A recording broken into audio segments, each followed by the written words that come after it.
West Coast Pro usually feels like a sure thing, especially on WrestleMania weekend. But this show collapsed fast, leaving the whole night feeling hollow. There's a certain expectation when WrestleMania weekend rolls around. Everyone steps up. Promotions from every corner of the wrestling world bring their absolute best. Knowing eyes are everywhere. West Coast Pro, they're supposed to be a lock for that. A trusted hand you could count on to deliver something real, especially with the lineup that they had.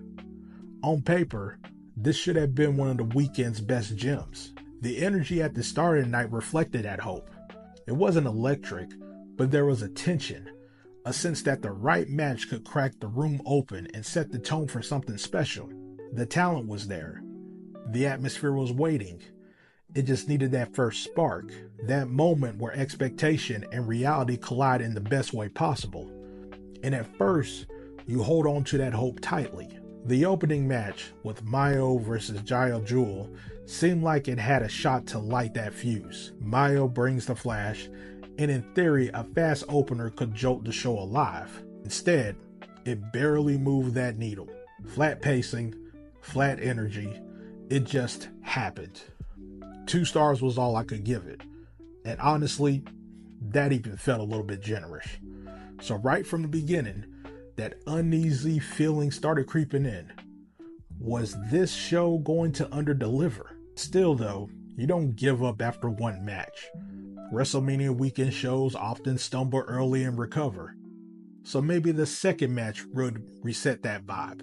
Aaron Solo and Bret the Threat against Masha Slamovich and Vinny Massaro wasn't a dream match, but it had a potential to be lively. Instead, it trudged along with even less spark.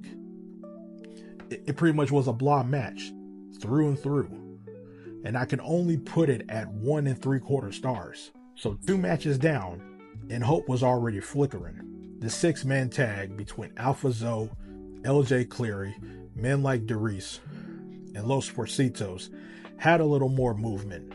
There was a bit of energy, and the awful finish did at least bring a jolt to the crowd. But in the end, it still fell into the fine but forgettable category.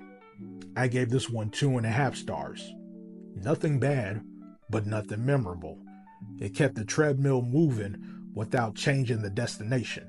Next up, the 6-way scramble offered a flicker of life. The early portion of the match did drag, but as the chaos built up, the energy finally started clicking into place.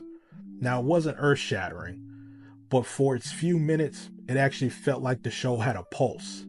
I gave this one 3 stars. A legit fun spot fest, but by the time it hit full speed, it was pretty much too late. It did tease a comeback, and teased is the key word. Then came the pivot point. Timothy Thatcher versus Trevor Lee. On paper, this was supposed to be the match that slammed the brakes on the slow burn and reignite the night. 2 veterans, 2 reliable styles, but instead, it was shockingly short and left no impression. At just 1 3/4 stars, this match wasn't just a miss. It was the moment that the night's remaining optimism truly collapsed. From there, the emotional ground under the show gave out. Dragon Kid, Kizi, and Yamato against Bandito, Latigo, and Toxin still have flashes of what could have been. There are moments of smoothness, a few dives that woke the crowd up, but it never elevated past good but needed more. I gave this one 3 stars. Solid enough, but the show had already sunk too deep for it to be rescued. Kevin Blackwood, defending the West Coast Pro Heavyweight title against Calvin Tankman, finally delivered something of a genuine strong match. Gritty, heavy-hitting, physical, the kind of match you wish the whole night had been built around. I gave this one 3 3/4 stars. Easily one of the best things on the card. And yet, even then, it felt a little rushed. Like they were clipping the wings just when the match was about to take flight. Johnny Robbie versus the Great Sakuya for the women's title. That match unfortunately returned the trend of meeting low expectations. There was no real urgency, no real storytelling, just a match that existed because it had to. I gave this one 1.5 star, and even that felt a little generous. The energy just got completely drained out by that point, and the show felt like it was just going through the motions. All that was left was the tag team title match. The Crush Boys defending against Manders and Thomas Shire. And credit where it's due, they did deliver a really good match. Starboard Charlie and Titus Alexander fought hard, and Manders and Shire brought the physicality that pushed the energy up a level. At 3.5 stars, this was easily a highlight. But by then, the emotional damage was already done. No single match could stitch the show back together. So when the show finally ended, the overall feeling wasn't anger. It was a quiet, aching disappointment for me. West Coast Pro had every tool they needed to make Vegas Vacation one of the must-see shows of WrestleMania weekend. And instead, they turned into a 6.25 out of 10 performance. A show that drifted into almost memory almost as quickly as it happened. Not because of disasters, but because of apathy. The worst kind of failure in wrestling. To simply not matter. And honestly, when I sit back and I look at all in full, this show isn't recommended.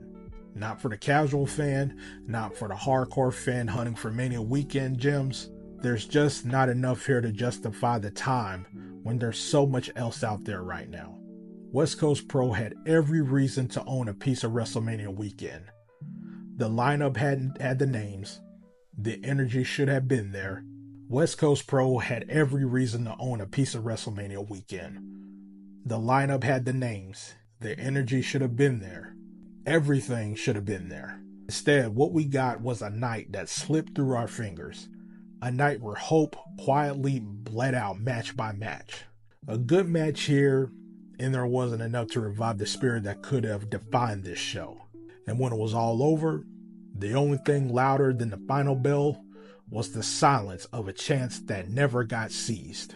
So did this one hit you differently? Drop your thoughts below. I'm curious if it landed better for you than it did for me.